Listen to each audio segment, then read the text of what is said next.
Recording is on.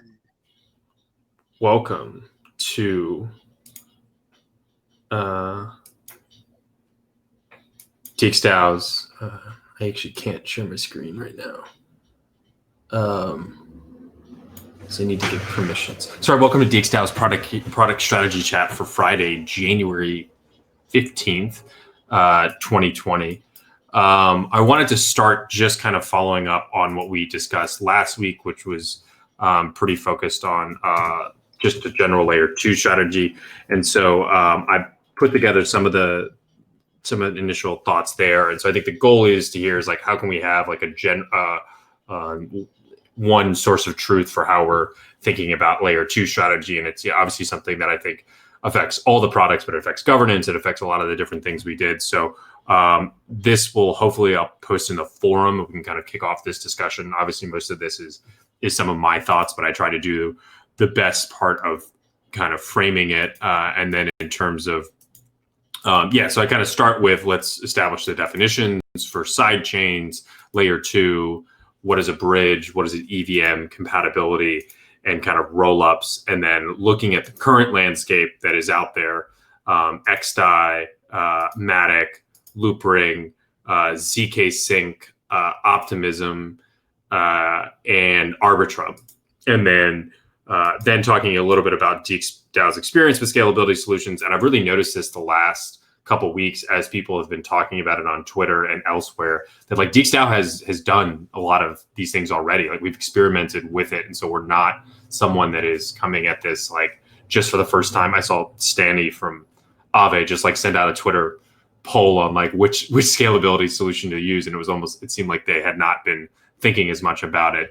And so, obviously with DXDAO, having the experience with both XDAI and Loopring, and then we've been talking with people already.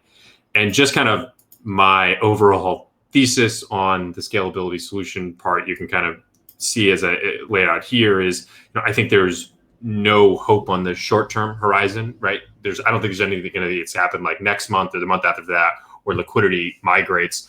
So this is something that I think will like roll out over the coming months. And because of that, I think liquidity will be fragmented on these different chains and different scalability solutions that will both offer their own unique advantages. But I think more importantly, they all come with their own backers and sources of liquidity. And I don't think that those investors or liquidity providers will kind of roll over in the first year. So I think we will see some segmentation there. And I think even the interesting development I didn't put on here is obviously Compound moving to launch its own chain. I think maybe creates another potential fragmentation. And I just think like the more of those that exist, the less likely that there will be kind of one winner at all. So I think for DXDAO, it kind of means to me two things: is one, trying to be on as many chains as possible, or being flexible with that, because there will be a lot of opportunities there. And I think two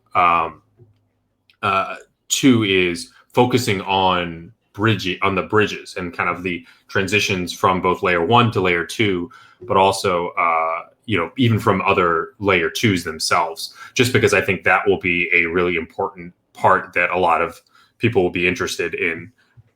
So I haven't finished this. I think there's a lot more in terms of like, I guess, wallets are concerned, and also like other infrastructure like Etherscan.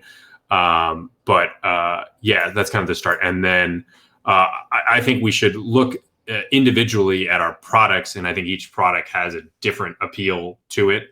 So Rails is technically on a layer 2 already, and so the question there is maybe Rails can somehow be more of a can Rails like transition to a front end for Loopring's new AMM? And if it does that, like what's the revenue strategy there? Because Rails is kind of just a front end. I think Omen, which I want to talk about in just a second. I think Omen's got a huge opportunity in really growing and expanding with the XDAI launch. And then Swapper we can talk a little bit more about.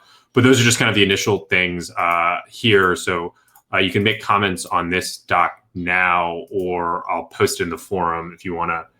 We can kind of kick off a discussion with the community there. But I think this is something that we need to be thinking about right now, but also something that we need to be planning for like the rest of the year. That it's going to be probably like one of the most important trends that that DXDAO in the industry is moving on. What do you think is like well, you talk about like liquidity and sticking liquidity, like if Arbitrum or like what number, like how much liquidity would be impressive on like if it was like next month on XDAI or on Arbitrum or Loopring, like what number would be impressive to you? I think the two layers are like, one, does it make sense to run a product on there, right? Like, is there enough liquidity to have like a product of some sorts and like an ecosystem? I think that's probably, and I think it depends on the products. Right? Like Omen, it doesn't really matter because Omen could actually probably like bring liquidity in itself.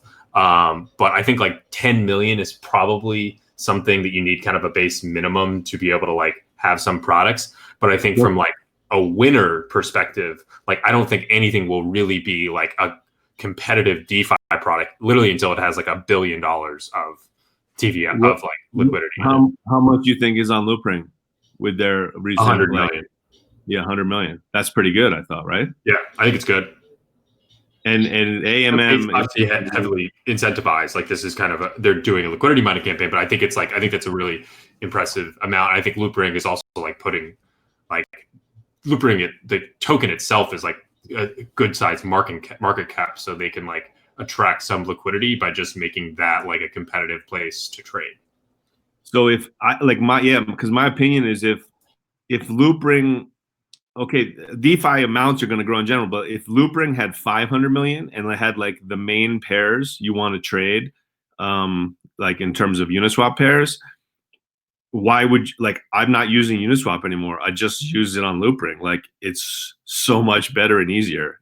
And 100 million is not enough because there's still doesn't have all the pairs you want. Doesn't have like, and yes, it is being incentivized. But like if that got to 500 million and like that replaces Uniswap, I think, other than the composability. But if you're just using Uniswap, you don't need composability, I guess. So it's been pretty impressive, I think. Yeah, I'm skeptical about this. Like I mean, Loopring is cool, but it is like a small prison. And right now in the prison, you can just trade with 20 tokens. And like when you look outside of the prison, you see like thousands of tokens around and you can't reach them. So most of the people, like I don't care about Loopring. I will not move my stuff there just to do some trades sometime. So I'm like always staying on mainnet because I feel good about mainnet because sometimes I'm doing trades and mainnet is fine. And like that's a completely different game on Arbitrum, right? Because there are no prisons. Like once you install a house there, you can interconnect with everything. And that's a way bigger bet.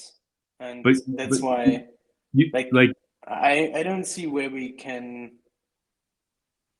like a day trader, like we're not day traders, but there are a lot of day traders right out there. They can't use Uniswap. They can only use centralized exchanges. They can actually use Loopring. It's no, like they do. Yeah, I think even Loopring on mainnet right now. I think Loopring V1. I think Loopring is a completely different market than Uniswap. I mean, I think like long term they are trying to compete directly with centralized exchanges. Right. Again, they can basically like own that experience, but that's not composability. And so I think like the whole like ecosystem approach, which I think most of our products are kind of built on like composability, or we kind of buy into the composability argument. I think that will likely not emerge on Loopring, even though it will have like a very good, it may get product market fit on traders that are used to a centralized exchange. I think for like DXDAO's perspective, the question is like, how would we take advantage of that? And like, I don't actually think there's like a strong way for us to take advantage of Loopring's success right now. Having said that, if it gets to like 1 billion, it locked up there, like we don't have to do that much to be able to try to like gain some revenue on it. It just doesn't appear to me now that there's like a product opportunity for DXDAO on Loopring. I agree. and I like the view about that they will compete against centralized exchanges, and that makes sense. They will slowly add like important functionality into their system, but at the end of the day, they will like those features. They will they will not interact with anything else besides just like exchange stuff. Like I'm skeptical to see NFTs. I'm skeptical to see prediction market tokens, because at the end of the day, we need to ask Loopring, the team, to get tokens in there, and that's not gonna scale, and that's not the way we should do things, right? Like we shouldn't ask someone to get those tokens into the order books or AMMs. Yeah. So like if Uniswap v3 on their own layer 2 has all the tokens, so it solves Geronimo's problem, is just as easy and fast as Loopring is, that Uniswap v3 also competes with centralized exchanges at that point, and maybe more. So that's like what we'd be moving. That would be our goal too, I think, to be more like Uniswap v3. Also, if it exists. an important question we need to ask is like, if those systems are not allowing us to install our DXDAO base, should we focus on them at all? Because I think the DXDAO is an important tool. The DXDAO system is an important tool to leverage even more the product side. Yeah, and I don't, and just for, yeah, I mean, I think we can talk about what we want to do with Loopring or not, but like, I don't think we are wanting to devote many resources there, but I think that's just something to consider. I just posted a blog post I posted in the layer 2 chat that Kane from Synthetics had talked about kind of the transition to optimism. I think they're kind of launching that now. I think you can like escrow your SNX on mainnet into a contract now that will move that to layer 2, but that's a one-way bridge for at least the next couple months. And I think it's actually a pretty good post. I think that it outlines a lot of what the process will be, but I think it hints at like the migration process is, almost the whole ball game in a lot of ways. It's not so much about what you can build as the end solution. It's like, how do you get that liquidity on there? So I think we should be thinking about that.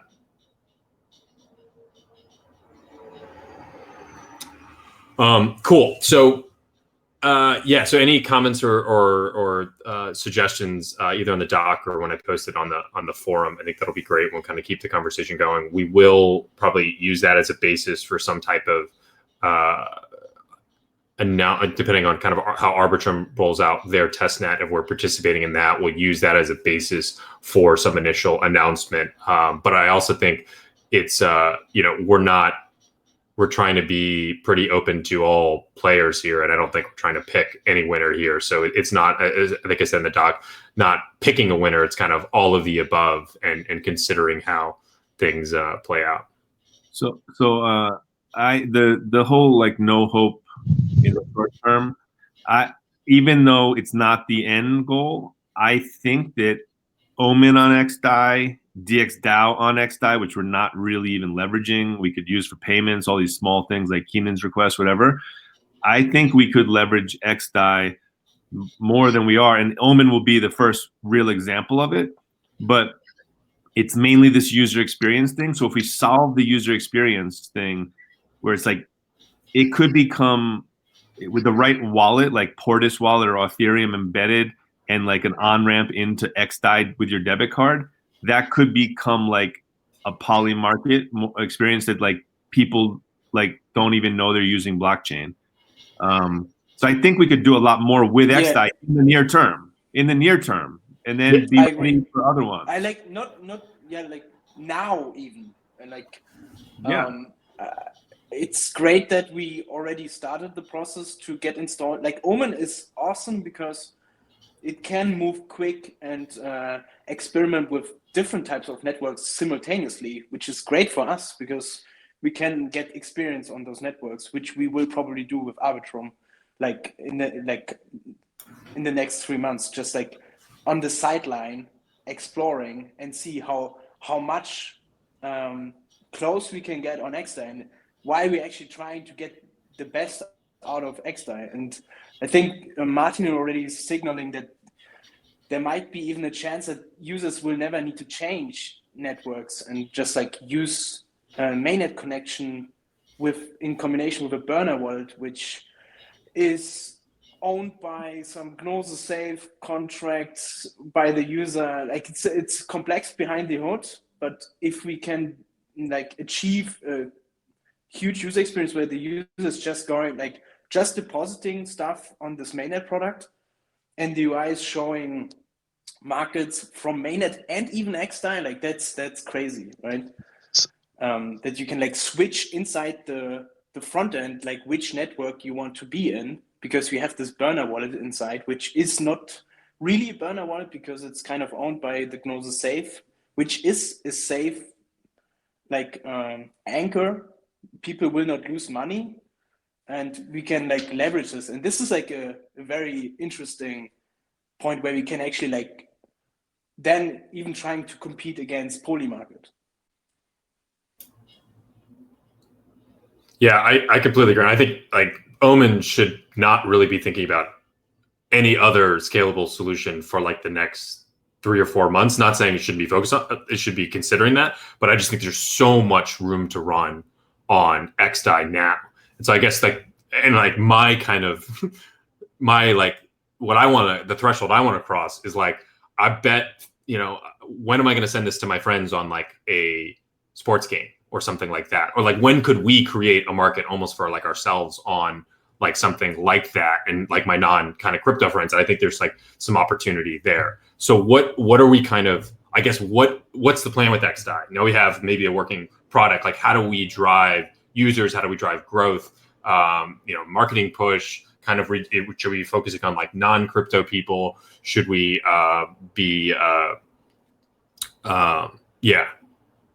should we be funding markets? Yeah, I think not non-crypto, like Omen on XDAI. There's a whole set of Ethereum people and then greater crypto people that can experience it. Like anyone that's ever used Polymarket should prefer this over Polymarket. And then on top of that, and just because it's cheap and fun and easier, it should attract a wider user base. And then incentivization to get good markets on there and get liquidity into the markets. And then the risk of liquidity providers, that's the obstacle where unless we have maybe Omen token to help incentivize, that's harder to incentivize because you're going to need LPs, and I think Polymarket uses their own money at this point, right? But that's the unknown question is like, how do you incentivize proper LPs into these markets? Yeah, so I like to be realistic. The squad needs to do the work right now. Like even the squad doesn't know if there are easy ways to make money, which is horrible for like thinking about how to get LPs into the game where like, oh yeah, I'm making tons of money on them. Like that should be our goal, but it's difficult because providing liquidity is very risky right now. And I think we need to spend the time and maybe even like try to create like public reports about what markets do work, where we make money, and what markets don't work, which like is important data we need to like publish so other LPs can actually look into it and like even copy whatever. Like we need to do work here, and we need to spend money to see if it works from the AMM sides. But we have like I think it's very important that we also created an important feature, which is like limit orders with order books. So Omen will not completely rely on AMMs. And like based on the squad activity, we lost money, but we also made some proper money with specific markets. And we just started. Like it's just 1-2 months old. We don't have a lot of money to work with, so I think we need to spend more money on the squad and find a way that it's not exposing those workers on the squad completely into the public. But like another very important question is need to ask, and I'm more and more convinced that we need to say goodbye to mainnet if we want to like reach poly markets, UX. Then we need to give up mainnet and focus on a scalable product on XDAI first 3 months and long term L2. So what are kind of the blockers, I guess, to get there? Or I mean, because I think I agree, and I think we need more markets, more funding, and like, you know, this is like a product that we should be pushing. So like, what do we need to do to kind of make that happen? So I think we will do like B monthly competitions. Like we need to have a strong connection to the people who use the product, and like signaling those people should signal what kind of markets we should like create. Also, sometimes those markets are actually not good for LPs. So at some point, we should also think about that. We are not actually like completely just doing LP for those competitions, but rather also like trying to find like markets, sports are like very interesting, where we can like probably easy make money because there's no like crazy huge interruption which could crush the like, which could immediately make one outcome token with zero value. Yeah, I think, I mean, the first question is, should we, that's very important. Should we give up mainnet? And I'm saying, yes, we should give up mainnet at some point, because like if we keep mainnet, then someone needs to provide liquidity on mainnet, which we will lose on XDAI. And I think we should put a lot of money on XDAI and make like continuously markets with small size and big sizes, if they're like really good ones, like the presidential election. Yeah, what do you guys think? Focus on XDAI, I think, makes sense. I think providing liquidity on Omen, like unlike something like Uniswap, is not something that's super friendly to amateurs, right? Like I think this is actually a pretty serious, like kind of professional activity to make money on something like this in terms of like creating markets. I think there will be markets like the Biden-Trump one where, you know, anybody could kind of just jump in, and it's such a hot market that it makes sense. But I think as like a steady state, I don't think we can rely on like just people showing up and just throwing money into a market. Like I think it's too risky in general. So I think we're going to have to look more seriously at that, and more seriously at finding partners who understand how to do this and who can actually like pursue it as like a professional endeavor. Yeah, and also like I see a way that the squad is doing small markets like continuously, but at some point we could even like allow the DXDAO base on XDAI to like move bigger funds into important markets. Like we saw Polymarket get a lot of funding, and they made huge promotions for their stuff because they had a lot of money behind the markets, and we couldn't compete. Like we couldn't compete. Thankfully, Gnosis or there were like people who provided bigger funds into those markets, and yeah, we should take the lead on this. In terms of like the near-term layer 2 strategy for Omen, so we are moving ahead with Swapper on Arbitrum, right, for their testnet.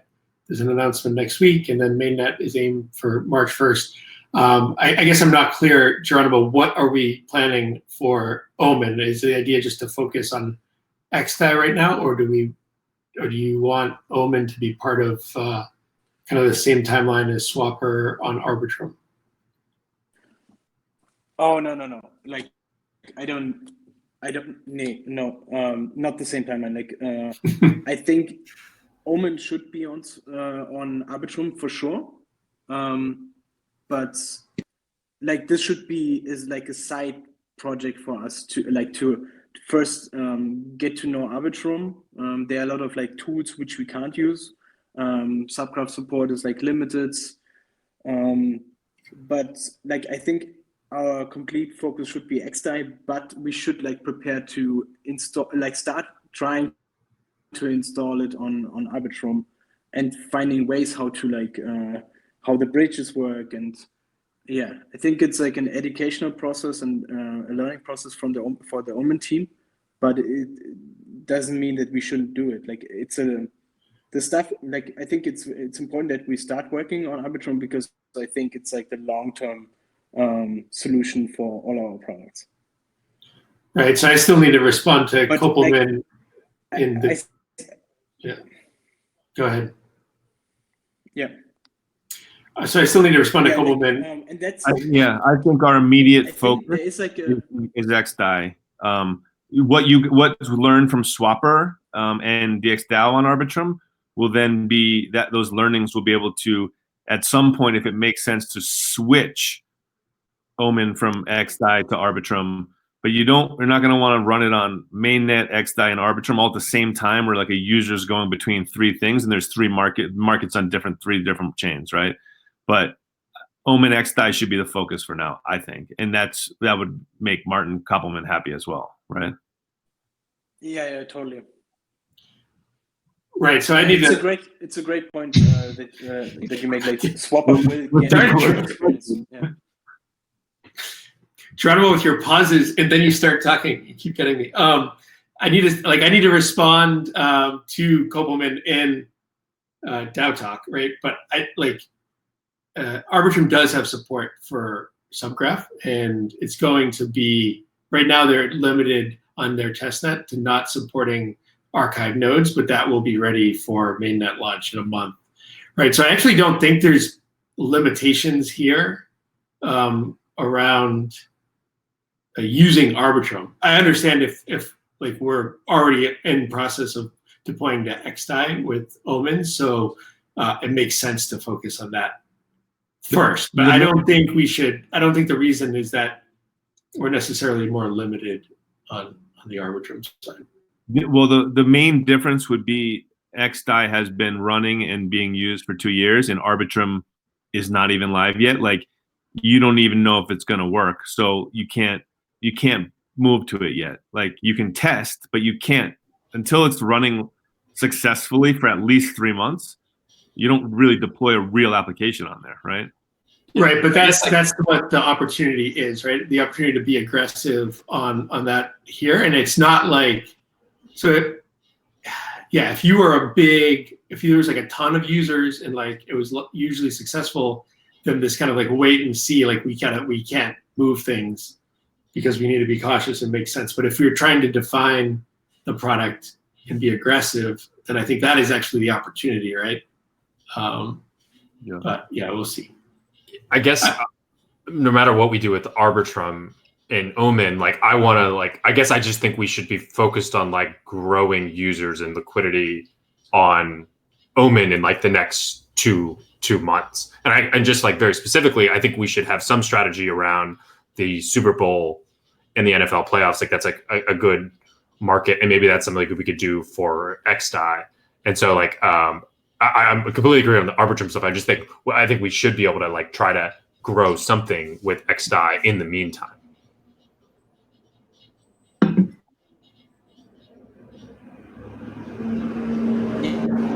Yeah, totally. Can you guys hear me? No. Yep. Yeah. Okay. I think, and that's like, that should be definitely part of the roadmap, that we have a huge list of great markets, important markets that we, like right now, we don't have any idea about what we should, like what kind of markets we should create. We have the competition schemes, which are important, but I think we should have our own very important list of markets where we prepare already to like that the Omen Squad will make sure those markets will happen on XDAI.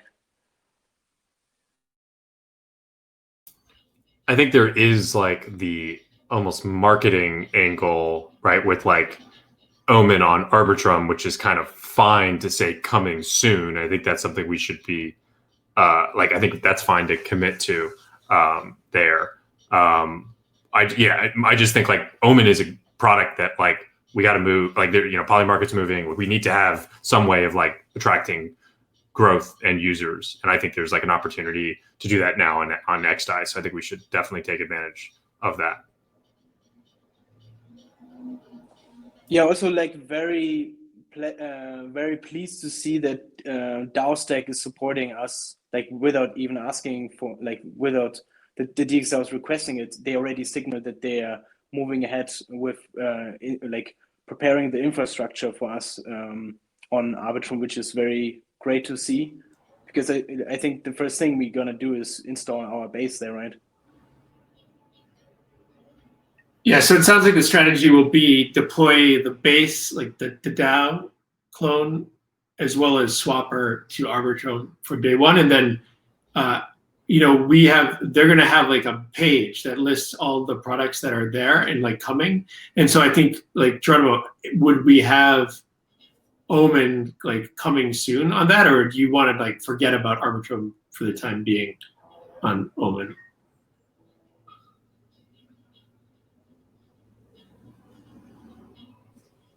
I don't think we will have the resources to commit for Arbitrum right now. Okay. Like I see an opportunity with exploring like the maximum UX on XDAI with Gnosis, and I think this this burner wallet idea is something I'm really interested in. What is Gnosis doing? Burner wallet. Yeah. I mean, at least they are proposing ideas about how to get the Polymarket experience without centralizing, right? And Martin is signaling that there is like interest in getting those UX improvements in, and I think those could be part of like a first step closer to Gnosis collaboration, where I like feel very comfortable about the teams both commit to delivering this burner wallet experience without losing any funds in any way, but still having like scalability on mainnet connection.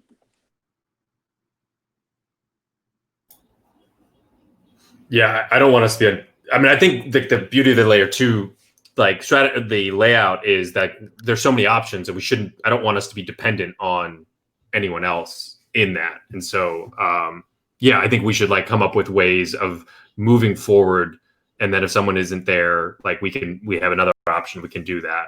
I think to me, the coming soon on Arbitrum seems like that's a possibility, because that seems like a no-brainer, because we're not committing any like resources to that. And in the meantime, like we're going to become familiar with Arbitrum through launching DXDAO and launching Swapper. So like that'll kind of ease the way for Omen. But I think it's fine to kind of do a coming soon on Arbitrum, because I think I think actually Augur is launching, I think, on the testnet for Arbitrum too, or they're a part of their group, I believe. Okay, we definitely need to do it now. Yeah, that's why I think this is like a little bit of a change of tune, right, from last time. Trevor, what were you saying last time? We should be all in on Arbitrum, and if we are, then that would need to be a focus, right, for the Omen squad. Yeah, I think that what I wanted to say there is that like I see Omen will be replacing XDAI at some point on Arbitrum if we know that the user experience is actually like on par with what we're trying to achieve on XDAI. But yeah, if we are going to put focus on Arbitrum, we will lose time and resources on XDAI. So I think our priority should still be to make sure that we are trying to get the best out of XDAI for the next 3 to 6 months until Arbitrum is proven. And then we like completely make like, okay guys, bye XDAI, because Arbitrum is better. Okay, yeah, let's follow up on this. I'm going to create like a cross-product channel. Can I chime in here now when we talk cross-product? So we basically do L2s on all our products, including Misa, and I bounced this idea about Rails and its position of maybe being the being the like Wallet Connect is for wallets, making Rails Rails to L2s and making it to a product, especially for us. Like we do it for us first, so we do a joint effort to make the experience as good as possible and actually connecting more than one L2. So that will include, so Rails will be a L2 wallet and an L2 bridge. So I already think the brand is good. It's already an L2 bridge and wallet. So if we don't find a market fit for Rails, and if like Loopring doesn't get upset about us taking their gift and making it to all L2s, I think it's a really good idea. Yeah, I think that's great. I mean, it requires a little bit of work, but I mean, yeah, I think it's a great brand, and it fits in, as you said, because we're going to be on all these different L2s too, and so it'll kind of help fit into the product suite. Do you think that makes more sense than bridging within the product itself, like simply having like a switch inside of the swapper interface? Or I mean, that's how it would work, no? Yeah, I mean, the idea is, I don't know if this is possible technically, but the idea is not go to an external site. The idea is to have that as an, I don't know, embedded service like Wallet Connect is. Like the idea I had originally was to have something like, I don't know if you guys have like Gmail in mind, how you can actually access Google Calendar from there without leaving the page. So that was the idea, to have some sort of like make Rails into a platform where you can move funds to various L2s and have it embeddable in our products too at the same time. So you could have at the same time a standalone kind of page product, and also embed it into the various applications to to fit their needs, I guess. Yeah, I mean, I think there'll be some kind of L2 hype this year, and we're already trying to solve the experience, and we already have an L2 product that does this for one L2. So I would say it would make sense if we don't see Rails on like, if we don't want to just kill Rails. Like I think Federico, you can. It's your product, and what's your feeling about pivoting like that? I mean, I think it makes sense. As I said in previous calls, like as of now, Rails, I don't think it makes much sense sense as a product. So if we can turn like I think the brand is good. Like I like the name. I like Rails. So if we can turn it into this platform, I'm all for it. Yeah, definitely.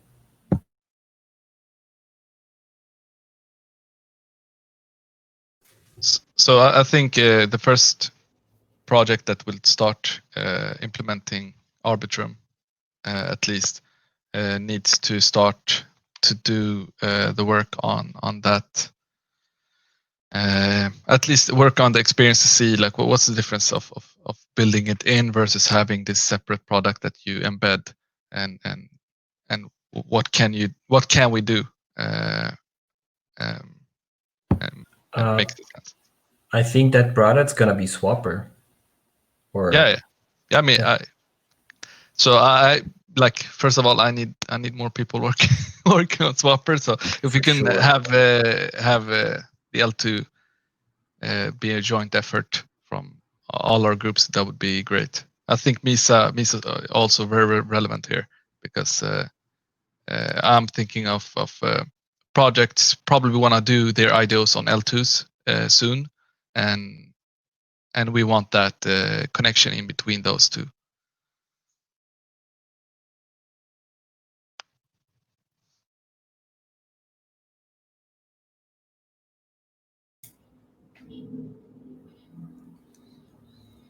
Yeah, I mean, I love that idea. Kind of Rails already has like a sweet layer 2 name, or it kind of does that, so it could both be like the home for that, and also somehow like powering the other products too.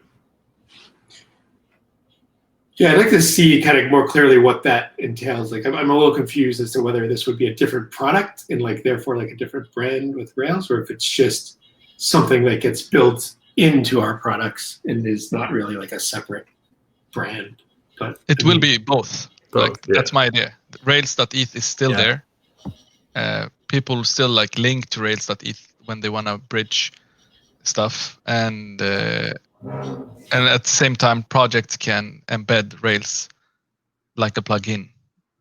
And If we could like even like not use the word bridge, but like use like I don't know, Rails, right? So each product has Rails that gets you from one, layer 2 to another, or layer 1 to a layer 2, and almost like own even that word. Yeah. Cool. I just want to, Martin, I wanted to kind of chat briefly about Mesa and just kind of see what your head's at there. If you wanted any updates on kind of, I know that there's been some emergence of the IDEO platforms there, and yeah, how you're kind of thinking about some of the competitors and Mesa development so far. Yeah, I'm not really. Yeah, I was not deep into researching who is all doing this kind of stuff, but there is like this sheet, on our.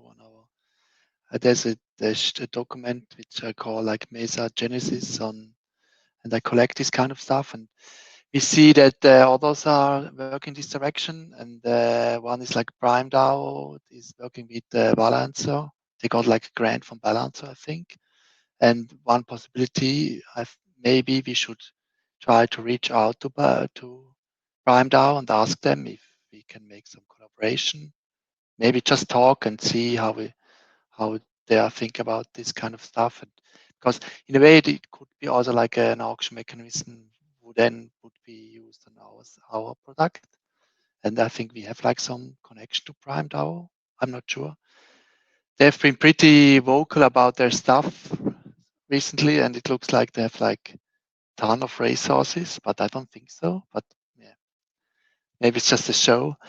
Anyway, and then Geronimo had like did post about the colony stuff, and if you look closely, they have also like this. They have like a page where colonies can sell tokens against for fixed price, I think. I don't know which stage it really is, but there is a smart contract doing this stuff. And then who's more on the sheet? Just a moment, second. Yeah, Dodo is working this direction, but Dodo is not really a competitor, I think, because it's like a Uniswap style. Then you have to provide a lot of capital upfront, and you have this front running problem. And then I found another one, and it's called Dolomite. And the reason I did find like an old blog post of Ingemar, and there was like Dolomite was on this page too, because he did a post about IDEOs, not IDEO way back. And Dolomite, it should be a DEX, but now it looks like they're doing IDEOs right now over this kind of infrastructure they have. Yeah, and there's Polkastarter and Bouncer. Polkastarter is doing the stuff, and there's Bouncer, was like a collaboration with Wi-Fi, and Bouncer is like an auction. They call that they are like an auction platform. I don't know. They market it as IDEO, but there's like, yeah. So there's a lot of stuff going on, and that's where this competition stuff is. And then we are talking about internally which kind of minimal valuable product we should do. And there's like two paths, there's like one to be like taking the smart contract from Gnosis and just make out of another different front end, and to be really 100% compatible to them. But I think that's not the way we want to do. And the other thing is that Nico, who is is working like for times a week on Mesa right now. He will like take the stuff from Gnosis and then build on it. Build it out, and yeah. So strategy, I don't know. Layer 2, it's a topic, but I think because it's not, it's also we have to go where the people are want to do their sales, and then maybe we have to see what the market wants to have it, and we don't have to do it like upfront. I think in a way it should be easy. Also, maybe that's more also on a technical level. We should try to have build up some expertise how we can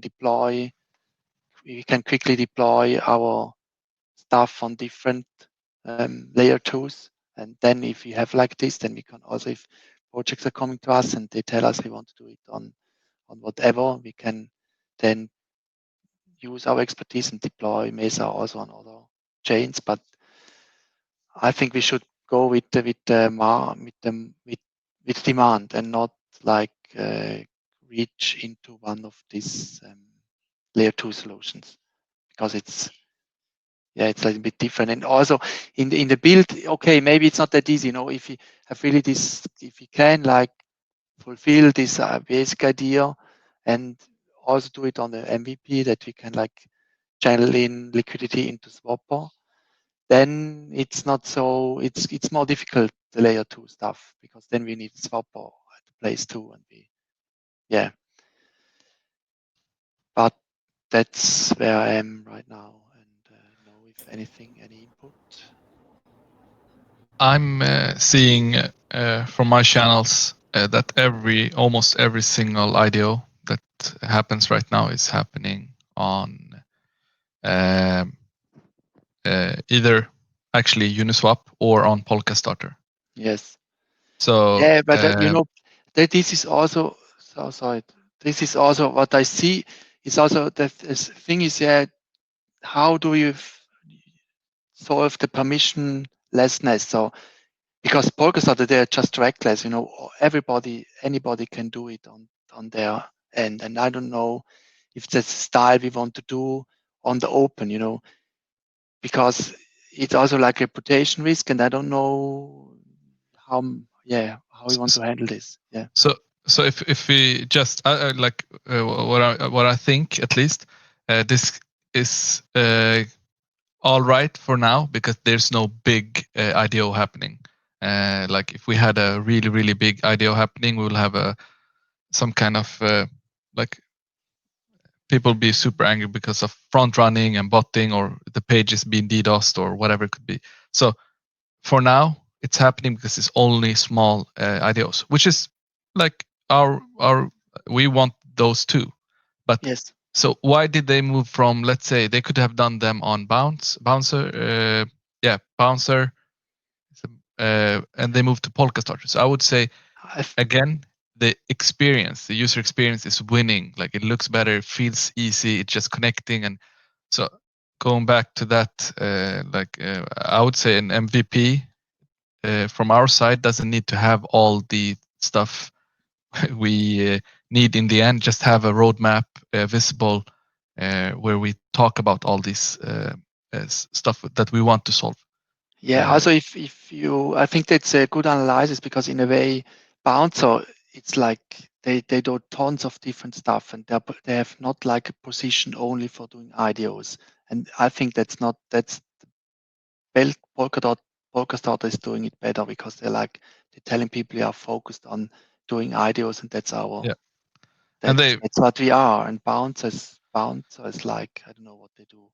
So I would say, if I had a project and I want to do an IDO and it's not super hyped, I would go to Polkastarter right now. The experience but is they so also easy. do a lot of marketing. They market their stuff, and very heavy. And I don't know.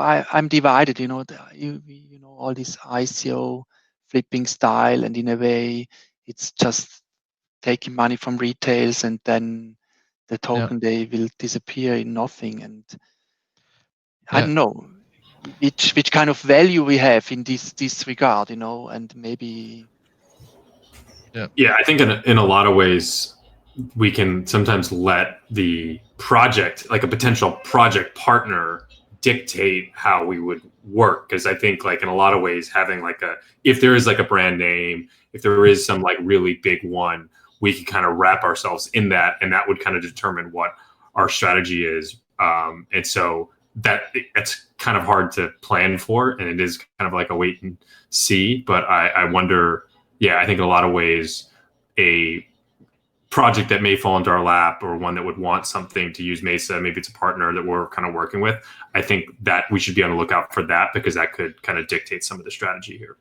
So my question is for short term, should we release something much simpler?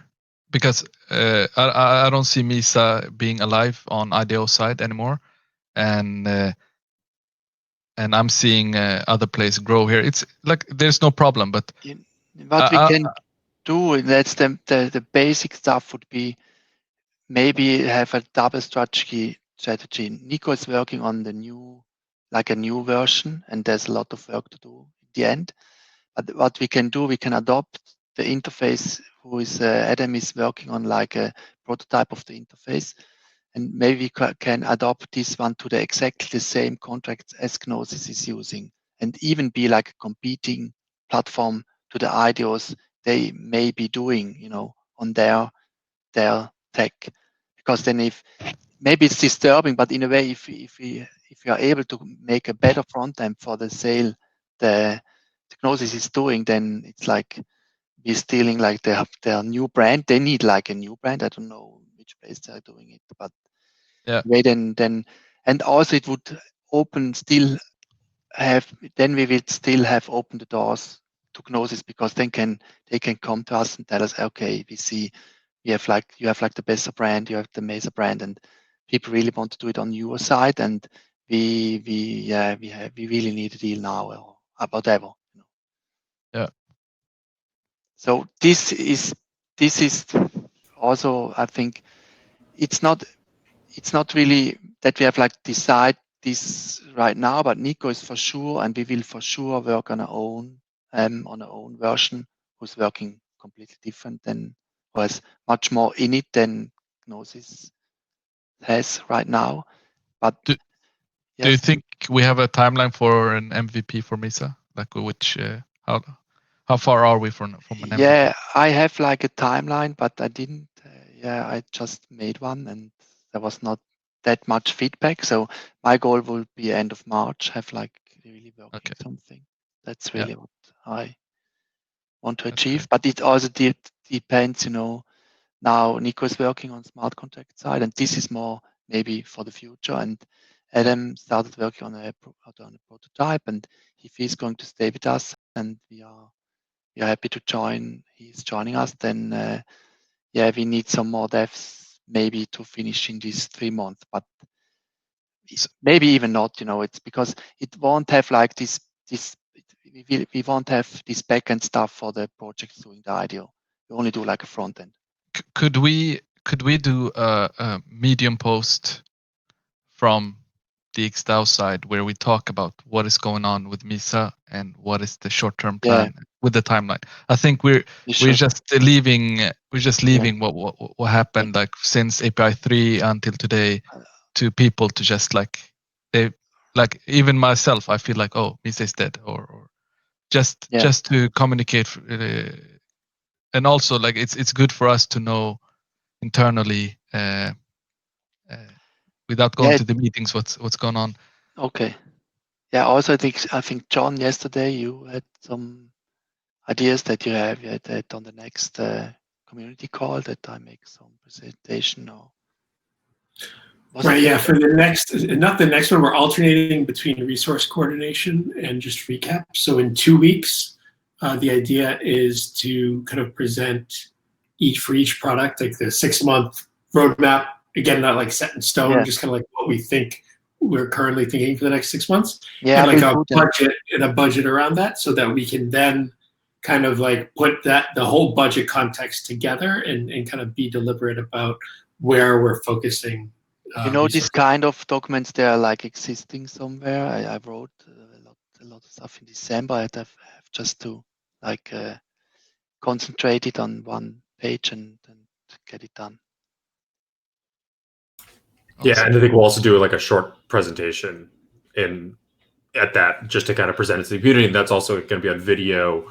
So it's a good way of like documenting this, even if we are saying some of the same things again. It's just different formats. So yeah.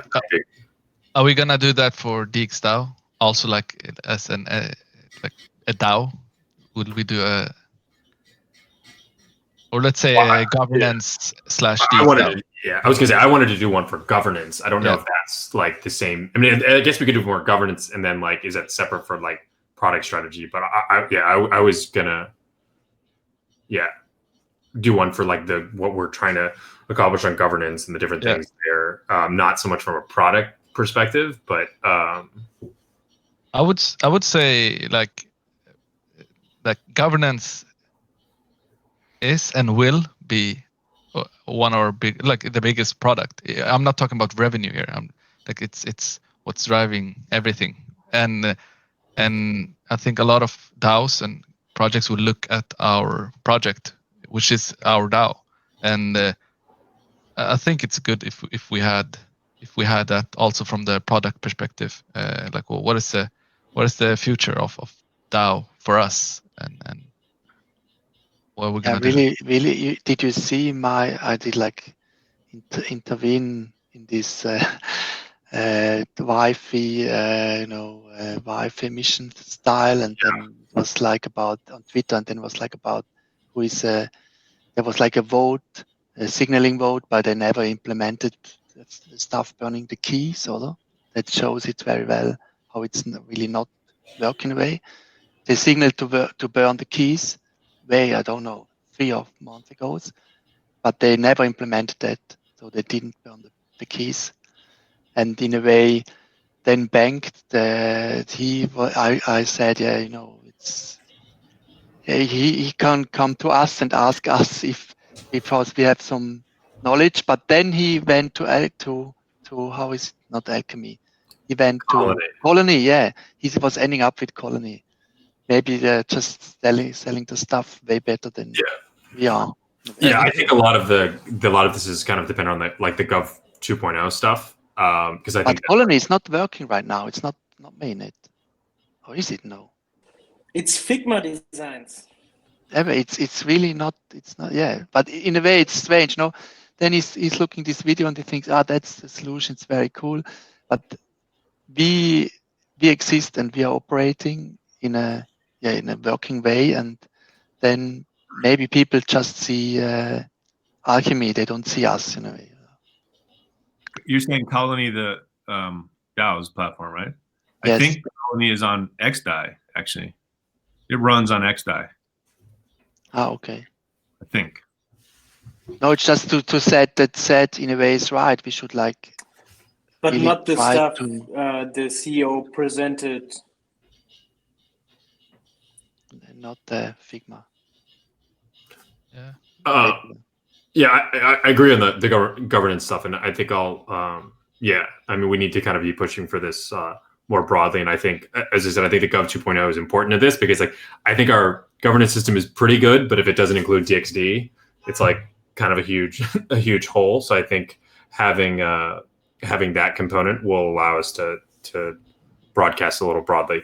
We're already past the hour, but I actually really wanted to touch and kind of switch over to Swapper, which we haven't talked as much about, and just kind of touch base on things there and what we're thinking about there. I had sent through some of the original thoughts on where we're at with Swapper and just kind of thinking about the different, I guess, strategies with it. So this is kind of separate to the L2. Maybe we want to keep it going on that, but just thinking about DXDAO liquidity, router aggregation, and better UI, plant your own farm, or kind of the I don't know how exactly we're calling that. Then conditional farming or other liquidity incentives, and then partnerships and Mesa IDOs there. And so I wanted to see how we're kind of thinking about each of these as we roll out in the roadmap. I think the DXDAO liquidity, we're talking, we kind of have a trajectory there, and maybe we can look for by the end of February to be able to have some significant liquidity there. We can talk about the treasury stuff separately, and then I guess we're a month past alpha launching, and there's people were kind of wondering how we're going to draw liquidity into Swapper. So just wanted to kind of see where people's heads are at on this. I think the plant your own farm idea is one of like the ones that I think could suck in liquidity to Swapper. But I'm like worried about like how else we're going to get liquidity into Swapper. And I think this kind of hints at, do we want to like do any type of conditional farming or liquidity incentive program that's sponsored by DXDAO to drive liquidity to mainnet, or maybe this is something we're looking for later.